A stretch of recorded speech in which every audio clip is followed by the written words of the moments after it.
mentioned nihilism. Of course, there's a lot in the literature. If you could maybe summarize how exactly did we get here? Were there some key moments in history, or in the Western soul's history or Western psyche, where we progressively um, turned away from soul? As such, or? Actually, no. That question is rooted in the question about what is the history of soul.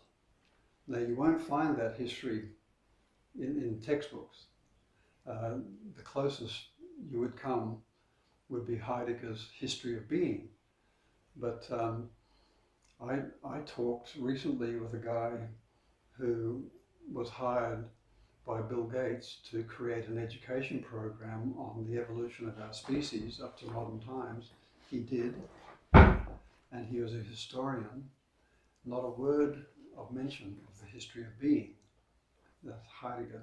Mm-hmm. So you can just see how it's excluded. Instead, it's the history of dinosaurs and epochs. That's the history of the outsides, but the history of the insides is left off the table. So it's very hard to get a word in. But if you do accept there is an evolution of consciousness, there's another way which various people have written about, or a history of soul, or a history of interiority. That's all ways of saying the same thing. Then you have to look in different places. And that's a big story. But from that point of view, around the 18th and 19th century, it was sudden. There was a watershed moment where before there was the metaphysical world, and after there's the world of nihilism, and it happened relatively quickly. So that when I say watershed, I mean a kind of split where nothing of the metaphysical world could speak to the condition of nihilism. And so we had to have philosophers start to speak about nihilism, the great pioneer being Nietzsche, and also the major artists who gave up anything to do with art that was representational or had anything to do with beauty, had anything to do with harmony. They were so disillusioned by the Great War, the First World War, that they said, we want nothing to do with you because we were kind of promised these ideals which the metaphysical world gives, and none of it. We got this horror instead, so we're going to not have anything to do with you. So it's a pretty clear historically watershed moment where metaphysics and nihilism, there's no continuity between the two. It's happened.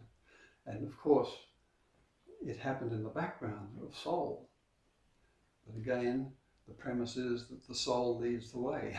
That's the soul phenomenological premise, that the soul leads the way, and we spend hundreds, times thousands of years catching up to the latest movement in soul life.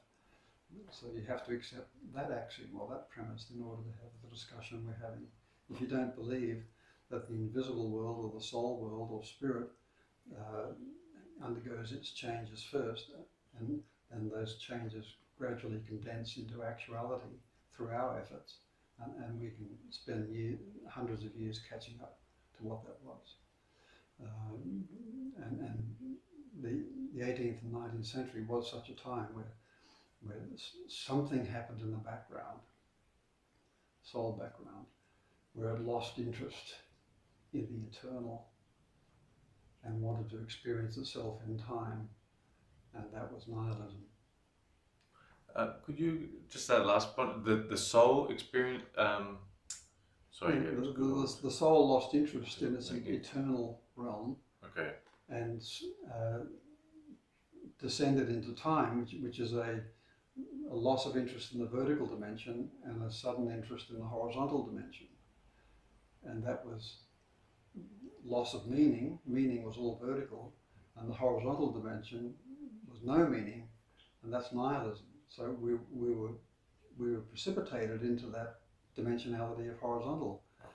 So that meant exploring the world horizontally, getting involved in projects that have to do.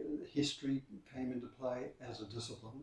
I know there are historians immemorial but having history become a discipline to study was